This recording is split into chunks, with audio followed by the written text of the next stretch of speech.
The small detail that cracked a decades-old case. Most people wouldn't have noticed it. It was just a small detail in an old photograph, something so ordinary that dozens of detectives had looked right past it over the years. A coffee cup sitting on a kitchen counter. Not even a full cup. Just the edge of it visible in the corner of the frame.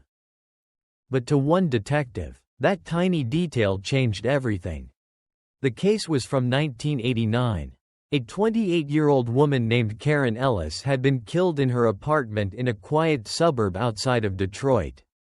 The scene had been processed, the evidence collected, and the investigation had run its course. When no strong leads developed, the case slowly went cold. Over the next 30 years, it was reviewed a handful of times, but nothing new ever surfaced. Then, in 2021, a detective named Marcus Reed was cleaning out an old storage room at the police department. He came across a box of old case files that hadn't been touched in years. Out of curiosity, he opened one of them, Karen Ellis's file. He spent the next few days reading through everything. Reports, witness statements, crime scene photos. Most of it was familiar territory for cold case detectives. But then he saw that photograph. The one with the coffee cup in the background. Something about it didn't feel right. He couldn't explain exactly why at first. It was just a feeling.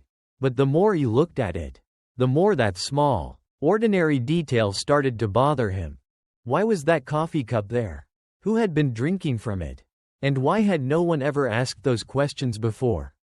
That one small observation set off a chain of events that would eventually solve a case that had been considered dead for more than 3 decades. This isn't a story about high-tech DNA breakthroughs or dramatic confessions. This is a story about how sometimes the smallest, most ordinary details can be the ones that matter most, if someone is willing to look closely enough. Today on Shadow Files, we're going to walk through the murder of Karen Ellis. We're going to look at why the case stayed unsolved for so long, what everyone missed, and how one detective's attention to a tiny detail finally brought answers after more than 30 years. Disclaimer. Before we continue, I want to be clear. We tell these stories with respect for the victims and their families. We focus on the facts and the investigation process. We will not sensationalize violence or treat these cases as entertainment. These are real people, and their stories deserve to be handled with care. Karen Ellis was 28 years old in the spring of 1989. She lived in a small apartment in Dearborn Heights, a suburb just outside of Detroit, Michigan. She worked as a bank teller at a local branch and had been there for about 4 years. People who knew her described her as reliable, friendly, and a little reserved. She wasn't someone who went out a lot or caused trouble.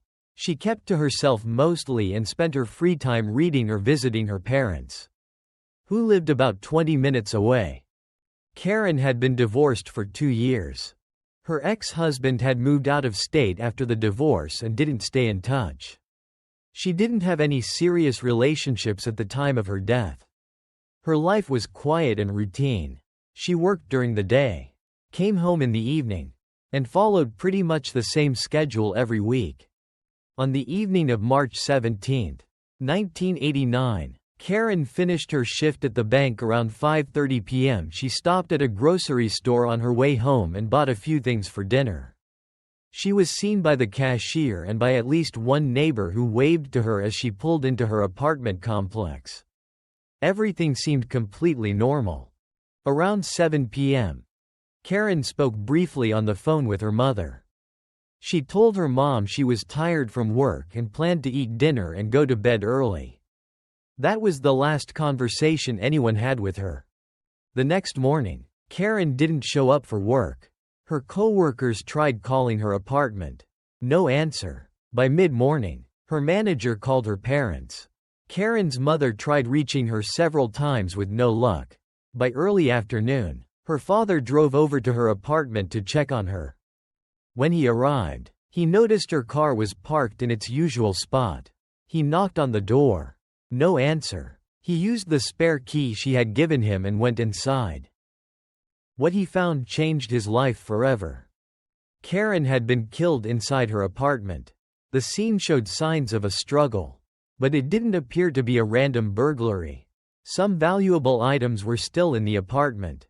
It felt personal. Police were called immediately. Detectives arrived and began processing the scene. They collected fingerprints, took photographs, and looked for any signs of forced entry. The front door didn't show any damage, which suggested that either Karen had let the person in or they had a key. There were no obvious signs of a break-in through the windows either. One of the items collected from the scene was a coffee cup sitting on the kitchen counter. It had a small amount of coffee still in it. At the time, investigators assumed it belonged to Karen. They logged it as evidence but didn't think much of it. There were no fingerprints on the cup that could be used. And back in 1989, DNA testing wasn't something they could routinely do on something so small and ordinary. The initial investigation focused on people Karen knew.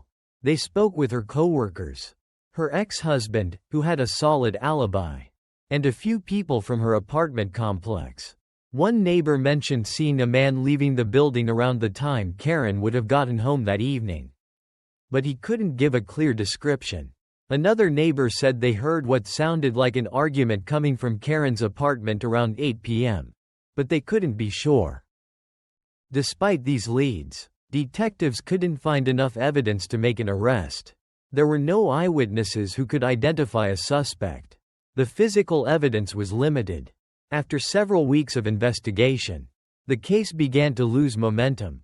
Other cases came in, and resources had to be redirected. By the end of 1989, Karen Ellis's murder had officially gone cold. For her parents, the pain of not knowing who killed their daughter was almost unbearable. They kept calling the police department for updates, but there was never anything new to tell them. Over time, the calls became less frequent, but the grief never went away. Over the next 30 years, the case was reviewed a handful of times by different detectives. Each time, they would read through the old reports and look at the evidence. But nothing new ever came up. The file would go back into storage, and the case would remain unsolved. Then, in 2021, Detective Marcus Reed was going through some old storage rooms at the department. He came across a box labeled with Karen Ellis's name. He decided to take it back to his desk and look through it, even though he wasn't officially assigned to the case. As he read through the reports and looked at the old crime scene photos, one photograph caught his attention. It was a picture of the kitchen counter. In the corner of the frame, there was a coffee cup. It was an ordinary white mug, the kind you could buy at any store. But something about it felt off to Detective Reed. He looked back at the original reports from 1989. The investigators had noted that Karen usually drank tea in the evenings, not coffee. Her mother had confirmed this during one of the early interviews. Karen didn't even own a coffee maker. She used instant coffee when she wanted it. But she rarely did. So why was there a coffee cup on her counter with coffee still in it? Detective Reed started digging deeper. He reread every witness statement and looked at the timeline again. According to the neighbor who heard the argument, it happened around 8 p.m. Karen had spoken to her mother around 7 p.m. and said she was planning to eat dinner and go to bed early. If Karen didn't drink coffee in the evenings, then who had been drinking from that cup? This small detail started to change the way Detective Reed looked at the entire case. He began to wonder if the person who killed Karen had been in her apartment for a while before things turned violent. Maybe they had been sitting at her kitchen table, drinking coffee, talking. Maybe Karen had let someone in that she knew, or at least someone she didn't feel threatened by at first. He decided to take another look at the evidence that had been collected from the kitchen. The coffee cup was still in storage. He sent it to the lab along with a few other items that hadn't been fully tested back in 1989. This time, The lab was able to recover touch DNA from the handle of the coffee cup. It didn't match Karen. When they ran the profile, it matched a man named Ronald Becker. Ronald Becker had lived in the same apartment complex as Karen in 1989. He had worked as a maintenance man for the complex and had access to master keys for several of the buildings. He had done some work in Karen's apartment a few weeks before her death, fixing a broken window. When detectives looked into Ronald Becker's background, they found that he had been questioned briefly in 1989 but had been ruled out because he had an alibi for the night of the murder. He claimed he had been at a bar with friends. The friends had confirmed his story at the time. But Detective Reed wasn't convinced. He re-interviewed the friends from 1989. One of them admitted that he wasn't completely sure what time Ronald had left the bar that night. Another said Ronald had seemed distracted and had left earlier than usual. More importantly, investigators discovered that Ronald Becker had used his master key to enter several apartments in the complex over the years without permission. He had never been caught, but there were complaints from tenants about things being moved or missing from their homes. When police obtained a fresh DNA sample from Ronald Becker and compared it to the evidence from Karen's apartment, it was a match, not just from the coffee cup, but from other items in the kitchen as well. Faced with the DNA evidence, Ronald Becker eventually confessed. He told investigators that he had used his key to enter Karen's apartment that night. He said he had been watching her for weeks and had gone there with the intention of robbing her. When she came home and found him inside, things escalated. He was charged with Karen Ellis's murder. In 2023, he was convicted and sentenced to life in prison. For Karen's family, the resolution brought a complicated mix of relief and grief. After more than 30 years, they finally knew what had happened to their daughter. They finally had a name and a face to associate with the person who took her life. But they also had to live with the knowledge that the man responsible had been living freely in their community for decades.